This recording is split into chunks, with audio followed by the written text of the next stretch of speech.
This is Face to Face with the co-founders of the National Association of Expert Advisors, Jay Kinder and Michael Reese. We believe that we can change the real estate industry. There is a better way to sell real estate. Your success is ultimately a sum of the decisions that you make. And they're really developing a process, a set of guidelines, a set of procedures. They're also best-selling authors. Here today to discuss the issue is Jay Kinder and Michael Reese. All right, welcome to another episode of Face to Face. I'm Jay Kinder. I'm Michael Reese. And we have some tips for you today on the British Virgin Islands. Since we just got back from Mastermind, I feel like we should probably share. I at least have some tips for them on British Virgin Islands. A couple of tips, actually. I had quite a few tips. I could probably write a documentary on what to do, what not to do. Right. Anything come to mind when it comes to British Virgin Islands? And any advice that you want to give before we get into our topic today of the ISA business model and whatever else we're going to talk about today. Man, my advice on going to the Virgin Islands, yeah, I do actually have some advice. Pack light. Good point. Especially if you're staying on a boat. If you're going to be staying on a boat, pack very light. And I mean, it's just beautiful. So, I mean, it's best place I've ever been, no doubt. Yeah, it's a beautiful, beautiful place. Every just to give some context, every year we do a trip and a mastermind event actually at the Ritz in St. Thomas, and we this year decided to was there 16 of us? Yep. We took 2 catamarans around all of BVI, so bounced around from island to island, and we got to know each other very well during that time period. It was good. So it was a great trip. Highly recommend it. If there's anything of all the places that I've ever been, it's definitely at the very top of my list. So Necker Island. Yep, visit Necker Island. Don't go to Bomba's Surf Shack for the moonlight party. You can skip that one. And if you've ever been, hit me up because we probably have some things in common. No, it's a good time. It's a great time. So. Also, get a good captain. Vet your captain out. That's another thing I would say. Like the catamaran thing is amazing. If you have the right captain, it makes all the difference in the world. Great time. So, all right, back to the topic. So, scalable lead generation, ISA business model is what's been promised. And when you're done multitasking, we'll get started. Yeah, I'm ready.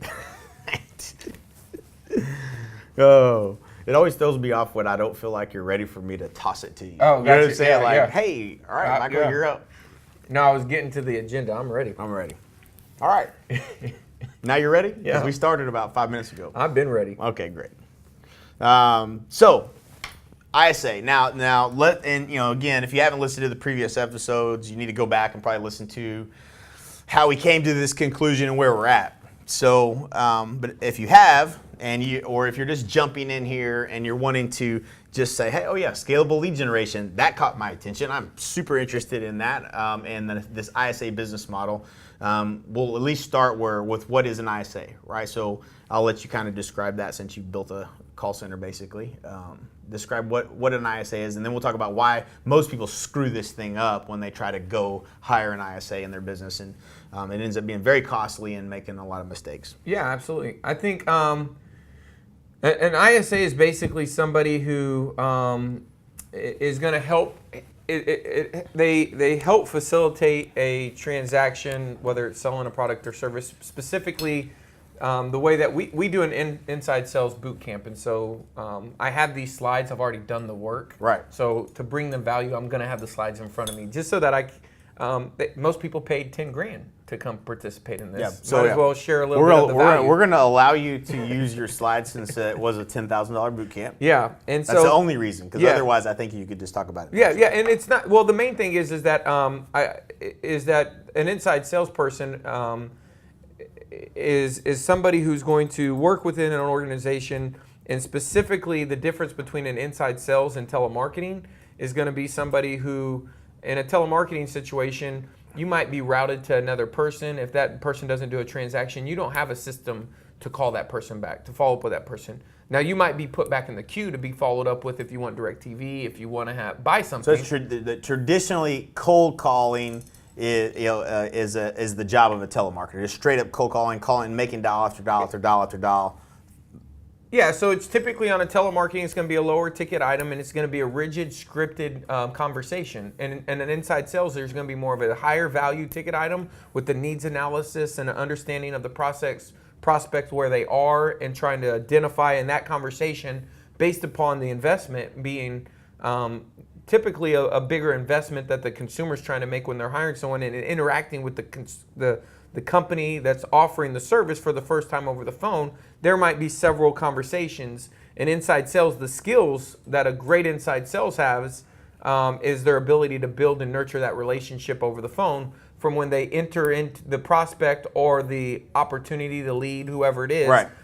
When that person's identified to the point in which they're actually a qualified opportunity to make a purchase. And right. so they handle that the nature of that relationship throughout that time. And a right. good inside salesperson is good at building that relationship over the phone, building that trust over the phone, and then they understand, unlike a telemarketer, they hang up and like, I didn't sell that one. Right. And so what's happening, just so you know, is most of us have inside sales, but that's the natural environment of most expireds, is that if you don't get it, the next guy's going to get it after you. Right. And so most inside salespeople are forming a function of telemarketing. They're doing telemarketing, and then what they do is they move to the FSBO. And you know with the FSBO, it's all about what? Following up with them till they're ready, right? And the good guys that are good at FSBOs are really the guys that are doing more of an inside sales, right? Because they're staying with that person long enough until they become ready. Right. Yeah. So I think there's a good video that we can pull up here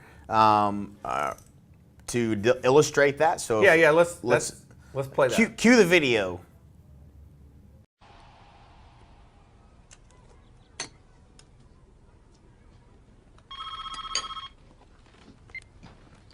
Hello? Hi, Mr. Davis. This is Ron calling you from the Daily News. How you doing this morning? It's Davis, and I'm not interested. Okay, I'm sorry to bother you. Have a nice day. Wait a minute. Wait, that's your pitch?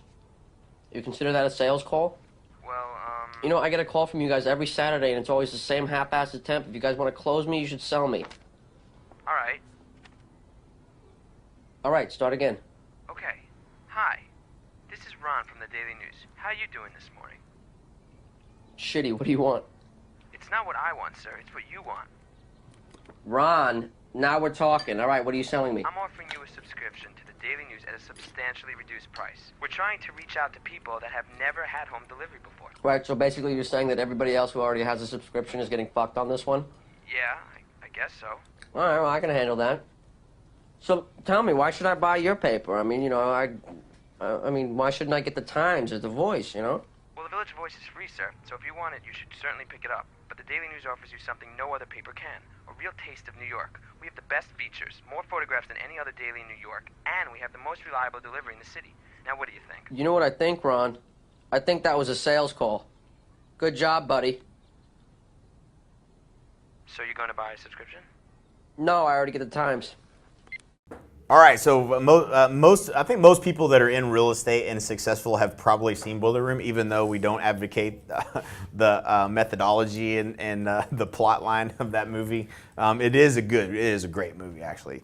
So that's an example of telemarketing, right? I mean, that dude, he wasn't a very good telemarketer, as that was pointed out. But they're banging out calls, trying to make a sale, and that's kind of the goal. So let's talk about. And again, I think the context that you just gave it too is also not natural for anybody that's listening that thinks about an ISA or what an ISA is. They think about it's a person that that makes calls and takes the calls and sets the appointments, and they really haven't given it much thought as to the real function and what the return on that labor should be for their business, right? They're not thinking about it that way because in real estate nobody taught us to think about it that way. Yeah, right? and a point to that is like, how could you handle when you're really thinking about it inside sales, this was a huge, I'll never forget when a gentleman from Lafayette, Louisiana gave me a call and said, Mike, I can't hire another one. Shoot, I ain't got enough for the person I have to make calls. Inherently, that's where you're getting into the scalable side, where when you can marry the two,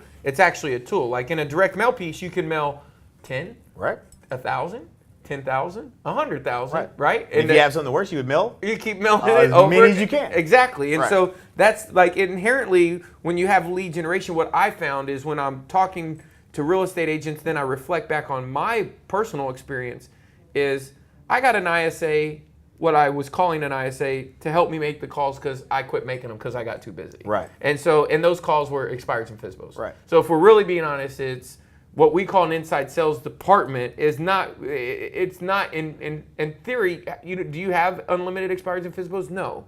So can you scale an ISA? No. In most inside sales models, you can add multiple ISAs, and when you add them, if they're performing based upon the assumptions, the revenue is building based upon you giving them the scalability. And so somewhere in there is the mind shift, and it was an aha for me. Me too. And I was doing it, and then I realized the power in it. Right. And so I accidentally, inherently for years, called inside sales. I still think it's a function, but if you can challenge yourself to ask a better question, is if you hired 10 ISAs tomorrow, which is what we had to do. Right. Now you really have an inside sales department, and you can't just give them 42 expireds and 30 FSBOs this month. Right. Or you'll have a whole bunch of overhead, and it'll be a bad investment. And so when you take that context into the inside sales department, not a function of someone making your expireds and FSBOs calls, then you start to really grasp not only the solution but the opportunity that's out there. Right. You start looking for the right way to do it. Yeah. Now, Exactly. and at the same time, I would say you could nurture more, have more of a nurture process for FSBOs and expires, and it be massively profitable. Absolutely. But it doesn't scale across the country. Absolutely. That's what we're saying. So let's talk about, like, I know I've made a bunch of mistakes, and I've hired a lot of ISAs that did that basic function of, hey, I want you to handle all incoming calls, and I want you to handle all calling FSBO and expireds, and I tried 10 different compensation models. So for everyone who maybe hasn't or has done it wrong or doesn't want to do it wrong and wants to understand like the mistakes that are made in the beginning, the early mistakes, the lessons learned, if you will. And again, I think this is a good example. We get people asking us, well, man, how come you guys aren't coaching anymore? Well, because we're doing it here for free. That's why. Because this is basically what you get when you coach. We teach you these higher level understandings of the business so you can go execute it properly, right? Like, don't make this mistake. Don't go waste 2 years doing it the wrong way like we have done in our own businesses. Go do it the right way once. So, like, I think this is extremely valuable information. I want to make sure we extract it. What do you feel like were the and I think we talked loosely about them already, some of them, but what are the mistakes in that hiring that ISA? Whether you're a new agent, an agent that's doing, you're making those calls, you're going on a bunch of appointments, and you're not making them all anymore. Like some days, during the week you make them, sometimes you don't, but you're busy, right? You're doing deals now, and this whole idea of, man, someone else making the calls would be great, and I was going all these appointments, right? Is that kind of who we're talking to here, right? And they're going to go hire this person to make those calls. What are the mistakes that they make? Like the top 2 or 3 mistakes you think that gets made in that moment? The number one mistake, and you actually, as you were asking, I knew you were going to ask a question. I didn't know what it was, and I definitely did not know this was going to be my answer, but I'm going to answer it. And it's funny because it's a combination of information that's happened over time. First of all, when you hire, the fundamental problem is your model show just one? What is the head count for your department, right? What are you trying to accomplish? So the reason that's important is because if the head count is high, then what I have recently learned to be a good, mistake number 2 is probably the one you're looking for, but mistake number 1 is the first mistake, most people don't even know what you meant by any of the things you just said. Yeah. I would think. Yeah. Right? So mistake number 1 is that if your model's going to allow you to have 40 ISAs over the next 3 years, then hire the person. Nobody that's probably listening to this has a business model where they're hiring 40 ISAs. I know, but I understand that. But you understand? Like, let me just explain to the audience where Michael's coming from is the fact that we're scaling this department nationwide. So, like, until you understand that everything that you do, if you really want to know and do it at maximum, you're going to scale it across the country, and you start looking at things completely differently. You also take that and you look at everything with that same frame around it, because you understand, well, if it isn't scalable, I can't do it when we move to this next state or whatever. So what me and you had a discussion early on, and you were like, and it's always been this way. It goes back to Danny Atkinson, which nobody knows who that person is, but from the very beginning, it's like, do you hire the person or do you hire the person who's going to hire all the people? And my takeaway from Gary Keller, to give credit where credit is due, Right. is I wasn't understanding until on the beach in BVI when I was talking to Brett Jennings, and he regurgitated a statement I've heard 50 times. Right. And it was Gary saying, do you know how many people I hired? We went back and did the Who the top 3 research. people, right? How many people have I hired to hire all of Keller Williams? I hired X amount. And one time I heard 21, and I still have my first assistants from 21 years ago, whatever it is. Right. But the point that was getting missed, that he was making, was that he said that most people go hire the talent for the current vision of the business of it as it is today, not the world-class talent for the vision of where you want to take the business. If you hire, and you said this, and you were saying that about Danny Atkinson, you were actually saying that when we started this call center. You were saying, let's go hire that son of a gun, right, who can take this to where we want it to go, versus instinct. So the mistake that I said I did not know I was going to answer, which you said that, is I came to that awareness and put the things together that if that's not your goal, that's fine. But if you have there are people in expansion that do have a goal, that are going to watch this, that are thinking, hey, I need to hire more than, because that's how the context is. He was referring to it when I was in the room. Right. And so he was talking about, he was actually talking about your, in an expansion model, what is your director of support, which is Carly here. And he was saying if you're going to hire somebody, you want to hire somebody that's going to be able to handle it in the context of the regional responsibility for 10,000 transactions. Who can build the 10,000 transactions and hire that person? Right. And you'll never get back on your plate. Right. You'll never take it once. Once. Right. No question. And that was the goal. So that was the first Right. lesson. The second lesson, which is the one I think you is, well, yeah. If you frame it around the question of the person that I was identifying, who is the person that's out there in the business doing the deals, and they're ready to hire an ISA. Like they're not making the calls because they're too busy, right? Right. It's model it out, because that's what we do is we model out, okay, what are we going to do? Once you know what your goal is in the next 5 to 10 years, how's this department look? And then understand, and if it's going to be big, then hire someone to build it versus hiring the one person. Right. That's what. Right. Second mistake is if they're not working, fire them. And have the expectation meeting day one. Right. And so, you're not, eagles don't like to fly with turkeys. So if you have a bunch of, what I've learned, and what happens is if you hire the wrong person, and it's just human nature. Jay's got a good heart. How many people have you fired in the last 2 years? I don't even know. Huh? I don't even know. How about in the last 60 days? You fired. I don't even know. You fired. Me personally? Yeah. You walked in there and fired them. I don't think I've had any. Yeah. In the last 6 days. And inherently, I had to fire 3 ISAs in the last 60 days, Good job. And it's a muscle that you learn. Right. And the real thing you got to learn how to pull the trigger. Yeah, and You'll go down. They'll sink the ship. They will sink the ship. And so the lesson learned is what the lesson though is that you just try to frame that around me having a soft heart. You did have a soft heart. You do. You're a nice guy. Inherently, you. Are you saying I won't fire your ass? I think that you'll give the dude you might scare that dude 9 months beforehand. He'll feel like he'll want to quit. He'll want to quit. But I think that you inherently give the guy the benefit of the doubt, and you do 100-0, and you always are asking, what can I do better? You got to lead them. Yeah. There's a leadership gap usually that you got to know You you did take everything. You got to do yeah. everything you can do 100-0, like I said. But I just wasn't gonna be. I just didn't want to be the guy that that's the soft heart. It's not what I think changed it for me, and this is the soft heart. Just so you know, is that when you on day one, this is what happened. I have to tell you, this is truly tremendous value. On day one, 3 things happen. A, they come on board for compensation, which is their on target earnings. We'll get to in a minute. And then there's expectations of what they can make, what the opportunity is for them, right? When you hire an ISA, they want to know what the opportunity is, right? We tell them what it is at full capacity. Right, at full capacity. Right. And so they want to know how they get there, because some of these people have real life bills that they need to pay in order to get there. So you want to obviously be able to put them on the right course. And so the main thing. The main thing with the ISA is that when you bring them on board is you have the expectation meeting, and that expectation meeting says, because this is what happened.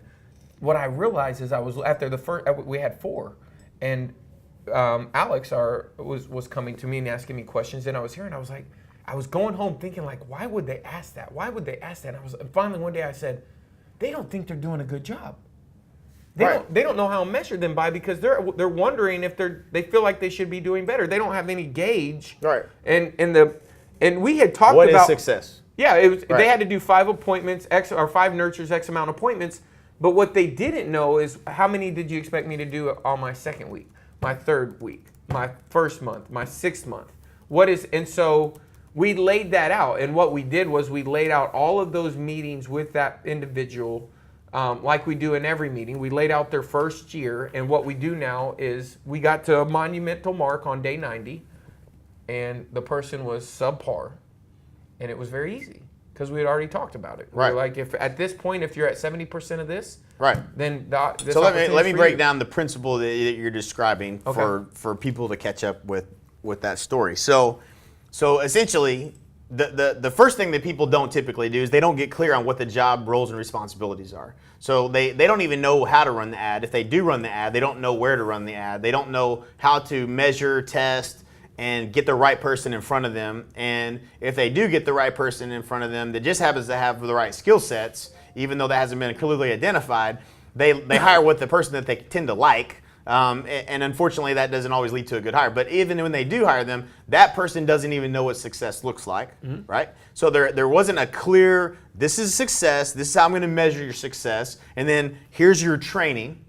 If that's not given to them, right? If you don't have training for how they're going to become successful, and they complete that training, and there's a ramp-up period before they're going to be successful, and they're clear on when that starts and stops, and you are clear on what success looks like, they're clear on what success looks like. There's an agreement, not an expectation. That's a writer downer. Agreements versus expectations. Everything in your life can be simplified down to that. If you're either acting on an agreements or expectation. You could take that at home, apply that at work, apply it anywhere in your life. Agreements or expectations. Did you have an agreement or did you have an expectation? Most people hire based on expectation. They expect them to figure it out, make those calls, and what happens is they go out on appointments and they're busy all day long on appointments. They're not even there to train them from day one because they were already on too many appointments. There's a reason why they wanted to get it off their plate. They weren't even making the calls that were necessary every day that were just visible and expired calls, which you can make in a couple hours usually, right? Or less. So like an hour's worth of time. Now you're gone. You couldn't even do that. So you didn't have a training system. So they didn't get trained. They don't even know how to use the technology. They don't know how to use. You don't even. So like there's literally like very low chance of success at this point, right? For that person that got hired. If you happen to get any of those things right? So. And it comes down to the only ones that survive are A players, right? So like, and this is another writer downer. It's one that I don't know if we said it. We could say it in every episode. There's nothing that it's funny, dude. I got to tell you this quick story. Yeah. Get right back on alignment here. Josh Dixon calls me, right? So Josh is from our hometown in Lawton, Oklahoma. He has 500 employees now. Did you know that? 500. He called me about my pool. He saw a picture of my pool I posted last night, and he's like, "Dude, I'm going to build a pool." He's like, "I got a quote. It's like $150,000 for a pool that he was getting quoted." And I was like, "Dude, it shouldn't be anywhere close to that probably." But at any rate, he's talking about. I said, "I'm just curious." I said, What are the 2 or 3 things? What are the 2 things? Actually, I said 2 things. Was this yesterday? This was on the drive here today, down here today. Because I got a good pool guy in Lawton. Right? Do you? Yeah. He needs one. Who, Magoo? No, Stacy's uncle. He does. He owns it. That's what he does. Right? Yeah. He's in Lawton? He's in Altus, but all of his work's in Lawton. Oh, that's cool. Yeah. Hook him up. Yeah. So, anyways, it was just random that you said that. Right. So, anyways, he has 500 employees, and I'm like, dude, man, that's awesome. I see pictures of his plane and stuff and everything he posts and everything, and I'm thinking, so what are the 2 things you've learned, right? Like you're at 500 employees, you're in multiple different businesses now, right? He's got restaurants, he's got all kinds of stuff, and he said, man, it's all about 2 things. It's about A players, the right people. And getting those right people in the right positions. That was like that was it. That's all he had to say about it. He's like, if you do that, he's like, you're good. If you don't, you're dead, right? Like, I was like, well, that's comforting to know we're not quite at 500 employees, so at least that's consistent, right? Like, but that's a lesson we learned, right? Most people haven't learned that lesson. And, and it really sunk in for me when Clayton Mask said it in a meeting where we were in a mastermind with him. And if you don't know him, he's the CEO of Infusionsoft. I don't even know how many, somewhere between 700 and 1,000 employees. And he said, A players are who you are get the job done 95% of the time, and B players are who you spend time with instead of your family. And man, like you instantly start thinking about, in that very moment, started thinking about people that I've been trying to coach through it, because I think inherently the reason that if you were to say we were a little bit soft in terms of hiring and firing, and everybody says, oh yeah, it's hire slow, fire fast, but nobody does it, right? Nobody does it. And sometimes it's because you didn't do what you were supposed to do. You owe it to them. Like you owe it to them to lead them. You didn't even train them. Really train them right. So let's keep them. And the only one that gets past that's an A player. An A player figures it out. Yep. There's no doubt an A player is who you should be going for. But if you didn't do all those things, you might have a really good B player that could be successful. But they're not. They're a capacity. They're going to reach a capacity. But a B player might be all you need. It's not a key role necessarily. In that, if you're going to have 50 of them, it's not a key role. The key role is the person that's leading them. But when you look at that, man, you have to look at the people that you hire, and either you have A players or you don't. Either they're going to get the job done, they take initiative, or they don't. And if you don't, I'm going to tell you something. I don't care if you build a team, you hire what it is that your goal is in building anything. If you don't figure that out and you don't get that right, you'll never get there. Never. Because that's just going to end up right back on your plate. And it's going to happen over and over and over. So from all the years of coaching and the thousands of clients we've built to $1 million businesses, the one thing we had to get right was the right people. You have to hire the right people. And you have to do it in the right order. And you have to have the right strategy. You have to do the right things in the right order. You got to do a whole lot of other things right. But the one thing that's going to get you there the fastest is going to be understanding the strategy, right things, right order. And the reason that this hire is such an alluring one is because the return on investment of an ISA,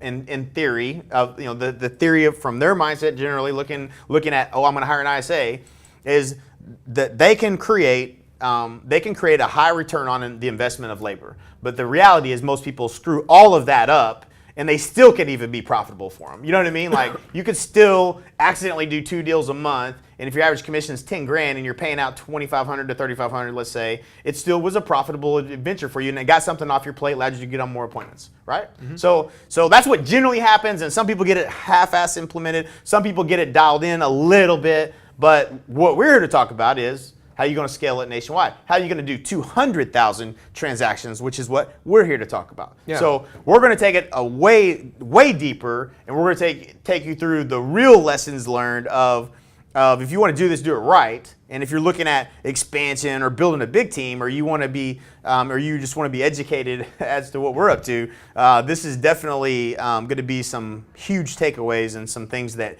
you've never probably heard before. So, and I think we're qualified to speak at this level. So, yeah, absolutely. So,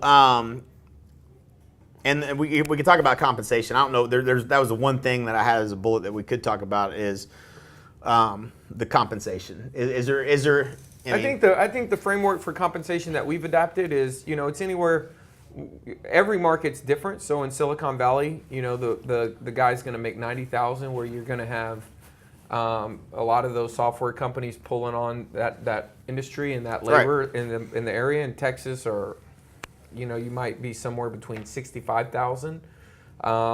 And so the goal is how do you create a compensation model? What we found we go off of the average transaction price, which also is affected in the area, and we created a table because we're going into multiple market service areas where it's anywhere from as low as a couple $100, 5% to as high as 10%. The goal is to get them on target to earn in the state of Texas 65. That doesn't mean someone won't make 75. Right. But it's just that you want that on target if they hit their goals based upon the numbers, and so you find out for the reason. When you say is that 65? Would you say is when you say on target, are you saying that you fire them if they're not on target, or that's the goal that you're shooting for them?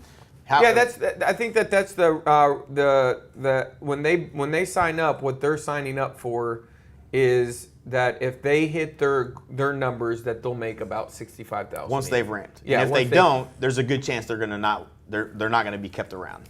Yeah, and we have a percentage of that, and from a compensation standpoint, Yeah, it's there's if they're at this number, they're this. If they're at this number, they're at probation, and all of that is identified on day one, and that ramp is actually part of their expectation meeting that we have with them, where we basically have an agreement of what we expect during their time, first 6 months. There's no surprise, right? No. It's like this, firing someone isn't really a difficult discussion when you structure. They apologized. Right. The last guy I let go, he apologized. Right. He said, "I let you down. I'm so sorry. I don't know why I couldn't get this to work. I've tried." And I was like, "Man, it was a great effort. Right. Maybe you need inbound. Maybe you need to go join an inbound team," which is something we'll talk about here in a second. But I do think it's a mistake, especially when you have people saying, "Oh, this happened today." Guy who was #1 agent in the world for a certain brokerage. I'm not going to throw names out there. It's not relevant. But he was sharing with another guy today what he was doing, and they were trying to talk apples and apples, and he's like, and then he was doing 51 appointments, and I found out half of them were coming from TV and this and that and the other, and it's like, if you go and say, "Oh, you got an ISA and they got you 51 appointments, I want to go get me an ISA." Right. And then you didn't realize, but I was spending $30,000 a month on TV to keep them fed. Well, you didn't have training. That was an order taker. In the context of what we're talking about is a little bit different, and it's good to understand the difference and know the difference. I can't believe you fired those people. Huh? I can't believe you're that mean. You're just mean. I never felt mean. Not at all. It was weird. It was a very, and you know what I felt? I felt happy. Yeah. Yeah. Felt good. It's like you were dragging some dead weight. Like you let go of a boulder. You know what it was like? It was like I got a computer to go get a good person in that chair that's going to actually make some money. Yeah. That's another thing, too. I think people hang on to people too long for is because they know that this became their job again. Yeah. Right? I agree with that. So, like, this is how important it is. Like, the reason you won't unshackle and let them go is because you know that your ass just got a new job as soon as you do it. So, like, it's a major issue. Get the hire right. Like, whatever you got to do. Read 10 books. You know what I'm saying? Like, you need a process for identifying. Pay the most amount of money to get the right hire. That's all I can tell you. Yeah. The best thing. There's way more to it than that. We'll probably do a podcast on hiring because I think it's super. It's one of the most relevant things we can teach people. But yeah. So now let's talk about. We've talked. $10,600 is our current forecasted investment in our model. What it takes. Now you have to be willing to invest in an ISA to get them producing. And before you get a return on that? Before you get $1 or before you get break even? In the model. So you could have an ISA, every squirrel finds a nut. But when you have 10 of them, you need to be able to expect it's $10,600 you need to be prepared to invest until you start getting a return. Because even if they get a listing, even if it goes goes on the market, goes coming soon, goes under contract, scheduled to close, that's an actual number that we went over at the ISA boot camp. And that's just a food for thought for people who are trying to understand. Yeah. So, are you ready? If that the question is, are you ready to hire an ISA? The first thing you really have to understand is that cash conversion cycle. You hire them, you ramp them. You first of all, before you run the ad, you better have the training built, and you better have everything that's understanding what success looks like, and all of those things. But if you had all that and you were ready and hired them from day one, the first appointment. From the first appointment to the first listing to the first closing, we've got a better system dialed in. So I wouldn't say that our numbers are what we should tell them. We should probably tell 4 months before. You better be willing to invest 4 months worth of salary for that person before you better be willing to lie to match that. Now, if you feel really confident, you should put that on your credit card and do it because it's the best investment you'll ever make in your business. You should put it in that instead of a whole lot of other. There's no investment that I believe is a better investment in terms of return. When you do the math and you understand you're investing in your business. But if you're gonna freak out and let them go in 2 months because you haven't made any money, it's gonna be a bad day. I mean, you'll never get there, right? Like you just have to understand. You have to understand the cash conversion cycle. It's a big deal. So anyhow, so going into we talked about inside sales versus telemarketing, inbound versus outbound. Yeah. So. The inbound versus outbound, I think it's probably one of the most important distinctions that people need to understand because from an inbound standpoint, when you look at a model and when I say a model, it's just what do you assume is going to happen, and it's really kind of doing the math based upon if you're going to make the investment in an ISA, then you're doing that based upon some sort of return. And you either just doing it because like I used to, was like, okay, let's just do it. I don't think I ever did the math the first time. Oh, I didn't. But when I did. but when you start, if you can take the time and do the math, which I do think that it's worth the time doing the math and understanding. Here's what we're expecting. Here's what they're going to need. Then what happens is in a model it pivots, and what I mean by that is it's like everything is hinting off of this being true. Like if this is true, then all these other things are going to be. If this is wrong, then all this other shit don't mean anything, right? Will always be wrong. It will always be never wrong. changes, right? Right. So it pivots the whole model, and so on an outbound, you're pivoting off of outbound dials, and then that means we have an assumption of how many people they're going to speak to. What you can't... You have assumption that there's that many people to speak to. To speak to, right. Yes. And which is a whole nother way that makes your model scalable or not. In an inbound model, which is you're generating... First of all, most people talk about this position with this all commingled. So it's irrelevant because it defeats the purpose of the model in the first place. Because inbound, you can't predict with absolute certainty how many inbound calls you're going to get from your signs tomorrow. I mean, right. There's a nature of the business that's out of your control. What you can do in marketing is you could predict with a complete absolute. You could have forecast what an open rate's going to be or response rates on a direct mail piece. You know what I mean? And right. that's the difference in what you're trying to do. They're both trying to acquire customers. But one gives you the ability for prediction. When you're using, what we're doing is we're using an SDR right now. We have a virtual and an in-house. So we have two SDRs feeding, which is a sales development rep. And the reason that's important is because for our model, and that's an outbound model, is the SDR is creating the opportunities by going out and scrubbing raw data and then turning over opportunities and creating sales pipelines in a targeted area based upon what we're trying to achieve. On the inbound model is, think about this, how many appointments can an inbound person set? Right. I can tell you, it started, I can tell you this, the amount of, and this is exactly where it goes wrong. The amount of appointments, like some days I'd have my ISA would set 5 or 6 appointments. That, it didn't ever get much more than that because, and the reason why, and we measured it, there's a reason why I know, is it would take her an hour to do the intake form, schedule the appointment, put all the follow-up in the system, and move on to the next one. It would take about an hour and 10 minutes. So like that's five hours of the day. So how many outbound dials did she make after that?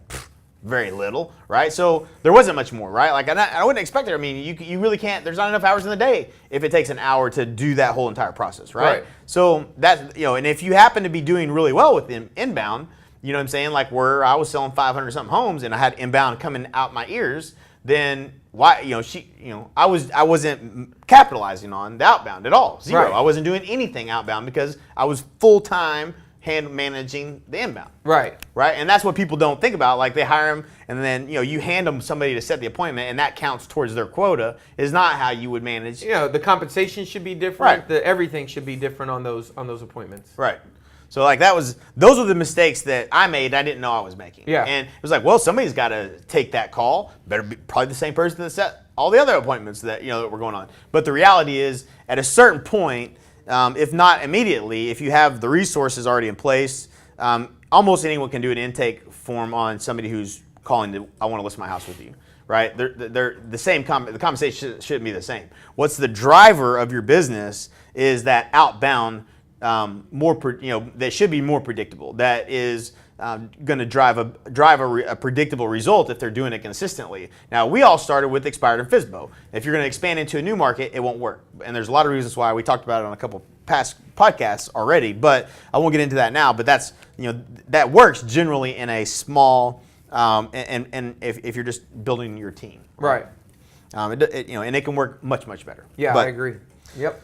Totally. So let's talk about this. So this is probably the biggest question mark out there in terms of scaling this and really going to another market is, and I guess now we have to talk about what I was just talking about. So you can't go. We talked about it before. You can't go to Chicago.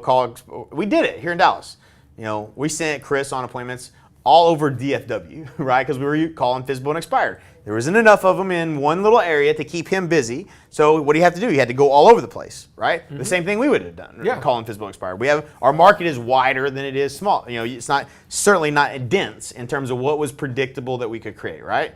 So we pivoted off a number that was out of our control, and it was limited. Right. It wasn't. It was when the market got great. What happened? Less expires. The only way you could increase that number was to increase the market area you serviced. Right. So it doesn't scale. So nurture. But it helps. Right. It makes money. It's seed money. Yeah. It helps you self-lick. Yeah. Right.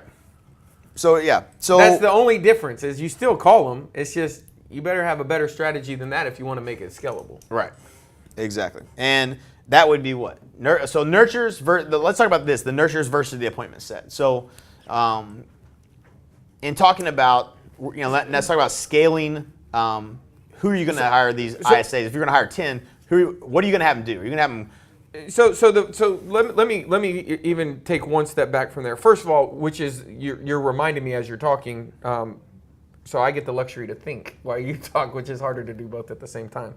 So it's not that I'm smart; is you're just triggering thoughts. Right.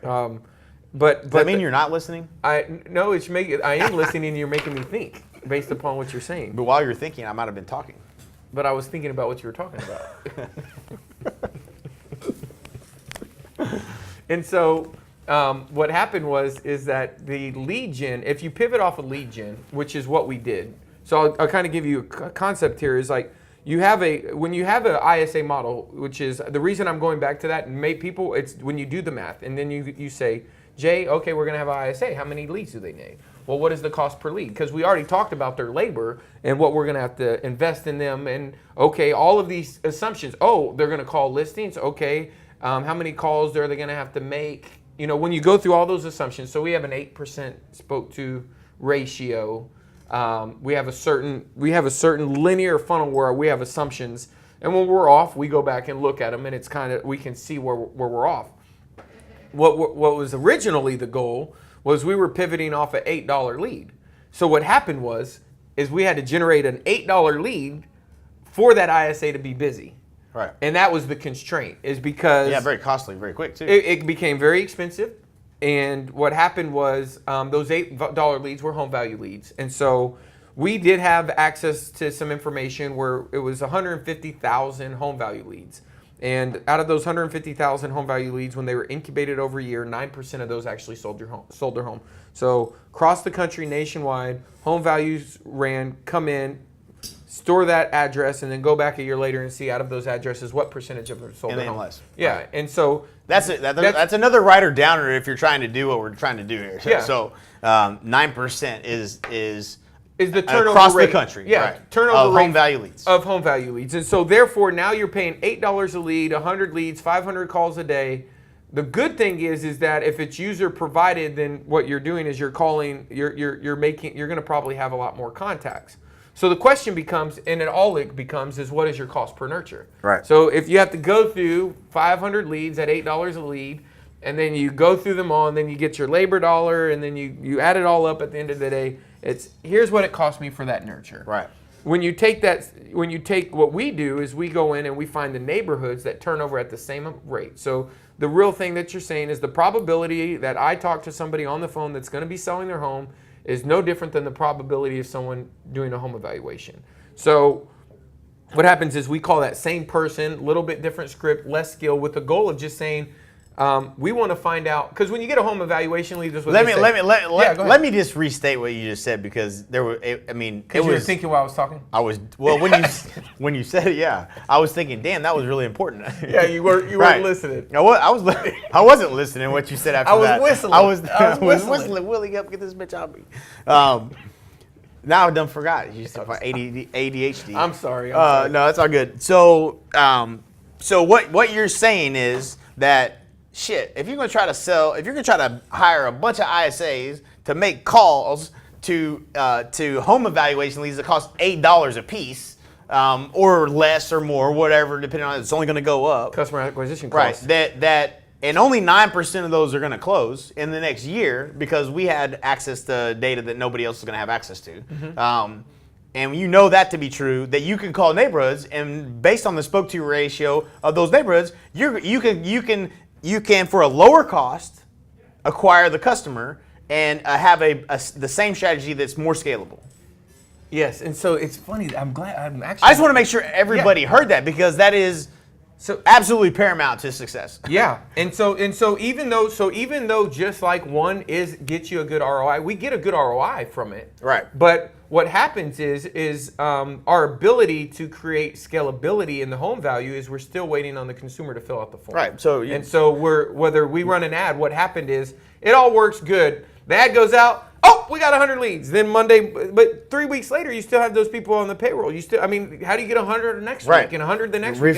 Refresh your ad. You still you can't get the density. No. In a neighborhood, right? Like that's what you're really trying to do. Is you're trying to take a number of rooftops in an area, and you're trying to, based on that turnover rate, you're trying to capture a certain percentage of that. Yep. By making a certain number of dials with the labor cost that you have and the cost to acquire a customer at the lowest cost to acquire a customer that you can scale an entire area with. Yeah. Right. So we can go in and chop up an area, and for 10 cents a record, we can find, we can get 10,000 leads for 10 cents a lead. What is that? $1,000? Right. So now we have 10,000 leads. An average lead needs to be called 3 times. It diminishes after 4. So now you have 10,000 leads that need to be called 3 times. That's 30,000 calls. A guy can make 500 calls a day. So if he makes 500 calls a day on 10,000 records and he does it 3 times, then that's how much stuff you have for that guy. And what you're doing is you're saying, in theory, mentally you're saying it's worth the investment to find out if one of these people want to sell their home versus the cost of losing out on the opportunity to sell one of these homes. Meaning, I'll make the investment so I don't lose out on the opportunity. Right. And therefore, in between there becomes your profit. I'm willing to make that investment because if I don't, someone else is going to get that deal. Right. Well, when you go in strategically and you know the turnover rates, then you basically just manufactured your sales pipeline. And what we do one step from there is that through all of that, you're going to have conversations, and in those conversations, there's going to be. This is the most important. There's going to be people that are inherently not ready to do business today. But when you create that pipeline, which is in 5 months, what they said, the guy who used to be number 1 for KW said today on a phone call, he said, it took me 5 months to build 300 nurtures, which was 300 people that said they were going to sell in the next 12 months. Our goal is to try, and in theory, I've heard different numbers. I heard the same guy say 600 in a year, and I heard him say 600 in 6 months. I don't know what's right. What I do know is that when I did what we were doing and you doubled it, it was still extremely profitable. Right? So whether if you're paying, and I asked somebody in the room at Mastermind, you might have heard me. I said, "What is the cost to acquire a listing on radio?" Right. And Christy Moore said $664. That's about what it was even for me. Yeah, that's how much it is. Yeah. And so when you think about that, well, right now we're at $50, let's say, on a nurture. Well, if it's for every 12 nurtures you're supposed to get a transaction based on your assumption, then you're basically at $550. But you're doing it in a scalable, repeatable way. Right. And that's not saying that you can't improve that conversion of those nurture opportunities. Right. Absolutely. That's good stuff. So, all right, we've talked about pretty much everything. So, can I say one last thing there? Nope, you're done now. It's about appointments. And so it's about appointments. It's the only one I just want to put the bow on is because when we were saying is the quality of an appointment that comes from a nurture is a better quality opportunity. Right.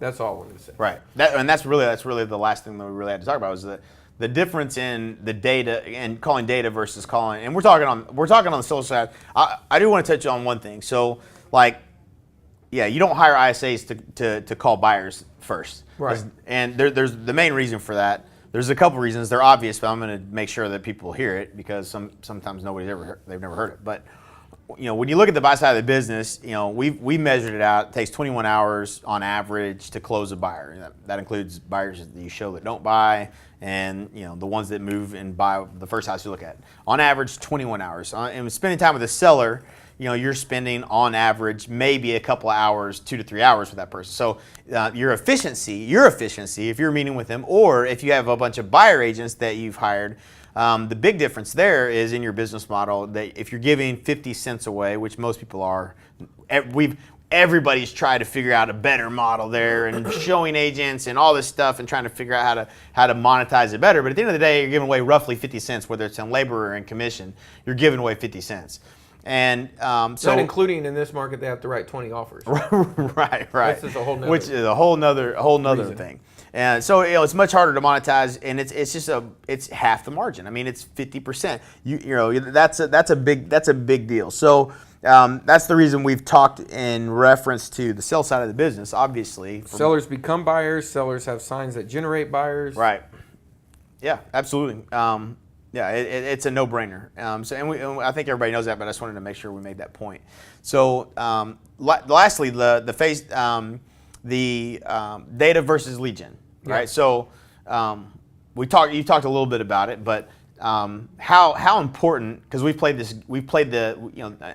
this has been it's been in your camp, not mine, but the data. How important is the data? And talk about why because I think most people they didn't know, just like we don't know, and they're going to make the same very costly mistakes that we had to invest in terms of all these different data sources. But maybe, I don't know if you want to call anybody out, but the reason why data sucks in the real estate industry, and you get all these numbers of people that don't own the actual house that you're trying to call on.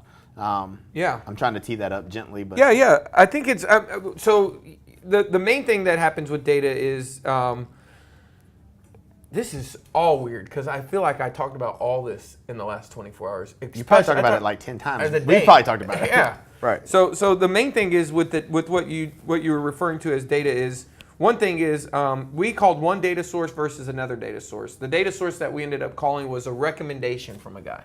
I'm on a call, good friend of mine, love him to death. And this is just the threat. I mean, you can love a guy and he can be even successful and say, hey, this is what we're doing. Unfortunately, we ended up with 31% bad numbers on that data set. And it knocked down I would say our productivity by more than 100%. So 31% bad numbers. Bad numbers. Explain what you mean is bad number. Bad number was not wrong number, bad number. Meaning just... Doesn't work. Phone number doesn't work. Yeah, if it doesn't work, it's a bad number. Right. Yes. And what happens is that sometimes you have to what it does is it clogs up your tool that's calling through because it rings. Right. And there's things that you can do in the data world. You can go pay a certain percentage and make. They should just pull that out anyway. You can. But there are some data sources out there that don't, and they throw all that shit in there, and it's clogging up your productivity when you have 10. Yeah, right? So I would say the difference if I was going to say in a perfect world you'd have one phone number per rooftop, and so you're going to inherently always have wrong numbers because what you're doing is you're going and finding a number for the address. The fewer numbers you have meaning, let's say you call through 100 phone numbers and you say, okay, out of all the people I talked to, 80% of them it was the right home, right? 80% of them the right home, that's fine, but did you have to call 5 numbers per home? Right. Right? And multiply that times 10 people calling. Right. And the way that I explain it is like with door hangers. If you had to walk from a house to a house and you had 2 guys hanging door things on a door hanger and they were going to work for 10 hours, and one guy had to make 20 steps between the house, and the other guy had to make 56 steps between the house. Right. At the end of the day, one's going to put out more door hangers. Right. And that's essentially what happens in productivity is at the end of the day, you got this guy who's done this much and this guy who's done this huge, it was largely more productive. He touched more rooftops. Right. He asked more people if they were going to sell in 2016. He was able to present his offer to more people. And so, and what we've been able to do is we've been able to align with not... the people in our market, so people who, just so you know, we'll use the terms we said. What is data? Data augment is when you take a certain piece of known information about someone and find another piece is inherently what we're doing when we're augmenting. So you can know an email and find an address. You can find an address, know a phone number. You can know a phone number and find an address. Whatever how you're going to pin that data, right? You can take one piece and find another piece. Well, inherently what we all want is we want phone numbers so that we can call that person. So we'll get an address of somebody that's going to divorce. An address of someone who's defaulted on their credit card. An address in the day of someone who was behind on their home payments. But those markers of what, once we say we want that the person gives us their address, and then some of these people say, this is what I saw, this is true. A guy says, oh, we do divorce. It doesn't matter. You can go get divorce addresses. Where are you getting your phone numbers with the divorce? Because that inherently can give my competitor more of an advantage. So it's where you're bouncing that address off of, because we're inherently trying to take the address, which we're in the business of selling those addresses. That's our inventory. We want to get a hold of the person who is in control of that real estate. Right. And so we augment. You don't want to talk to the previous renter. You don't want to talk to like that. The cousin, the child, or all of that. Right. Absolutely. And so I feel like the bottom line is that what we found is we were pre-trained to get 5 numbers.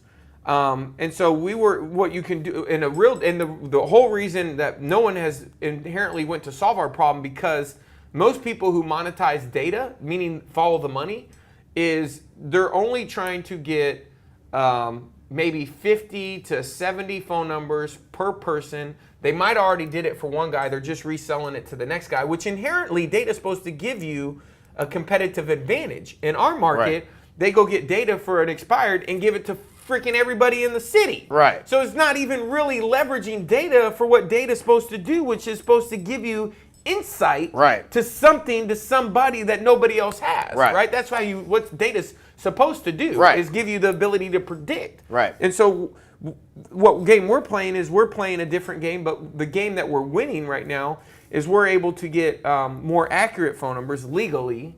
There are people who can go and leverage illegal ways to get phone numbers, which is that's always going to be someone trying to buck the system. But even competing against that, I feel like we're also productive in the fact that we're able to get fewer phone numbers per rooftop, so that once we do get an ISA making those calls, at the end of the day, they're way more efficient. And the reason we know this is because we've had great data, but a lot of it per household, and then we've had every single bit of what you could basically bite. And what we found was when you get to the 2 phone numbers per household, no more than 3, but 2 ideally, your productivity of the person who's on the phone, and when those phone, because think about it, when you call 7 numbers or 6 numbers, which is realistically out there in the market. Oh yeah. It's going to say bad number, wrong number, bad number. I mean, not every number is going to be the right number. Right. Inherently, that's the whole point. Right. And so you're going through, think about the mentality of the person sitting on the other side of the phone. I love the customer service calls from these companies that tell you, well, that's why you want to lead with the address, because the aunt might know the phone number and you've got a competitive advantage. Like, they try to spin shit data and convince real estate in the industry, us real estate agents, that this is just better. This is better for you. It's a bunch of more shit. But when you try to scale, that doesn't work, right? It's not. You just can't do it. And I love when you told me when you were explaining it to me this way, I just found it was fascinating. That, like, when you think about it from a call center's perspective, if you would give that same data to a call center, they would laugh you out of the room, right? Yeah. They would never. They call that data for 5 minutes and be like, "This is shit. Get all this crap out of here and get me the best." But because it's an address append, right? But that's why they're selling it to multiple people, and they're not spending the money it takes to really get the right data. Because their business model is sell you shit data and sell shit data to everybody. Right. Right? Yeah. So I hope everybody understood that, because man, I beat my head against the wall with trying to teach ISA how to call bad data and stay positive. Come on, man, just keep going, man. We'll get there's going to be some wrong numbers in there. Yeah. Just lead with the address. It's all bullshit. It's not how it's done in any other business, and that's the thing that we've learned, and that's the competitive advantage that we have and will continue to have, because no one else has figured that out, and probably no one else will figure that out. But you need to know that, and I think that's at least if you know what you're up against, you know what problem you're trying to solve. So I think it's also one of the reasons why, if you're thinking about doing something with us, you probably should think real closely about it, because I think this is one of the reasons why we're going to be so successful, is we've cracked the code on something that's. It takes a pretty diligent effort to crack the code on. Yeah, and the best thing about it is we're just getting started. Right. All right. Well, I think that brings us to our conclusion. I don't have anything else to share. That was probably jam-packed with the most content and things about what we've learned on the ISA side that we could have shared. So we appreciate you tuning in to Face. And I think we'll just finish it there if you want. Make sure you subscribe to the podcast if you haven't already. More value to be distributed. Follow me on Twitter at Twitter/Reese. Twitter handle. Yeah, I have what is your Twitter handle? At Kinder. That's a good one. I Right. thought about that. Right. You Yeah, did good I on messed that. up my Snapchat, man. I don't even remember what it is, but it was something stupid. Yeah. Not that it. I'm getting a lot more followers on Snapchat too, though. But I'm also a lot more revealing in my Snapchat. I'm a little even more rogue, maybe. I need to follow you on Snapchat. Yeah, no, you don't. Anyhow, so follow us, find us on Facebook. We're happy to answer any questions. Leave your comments, and we'll either see you at the top Or from the top. Peace or at BVI.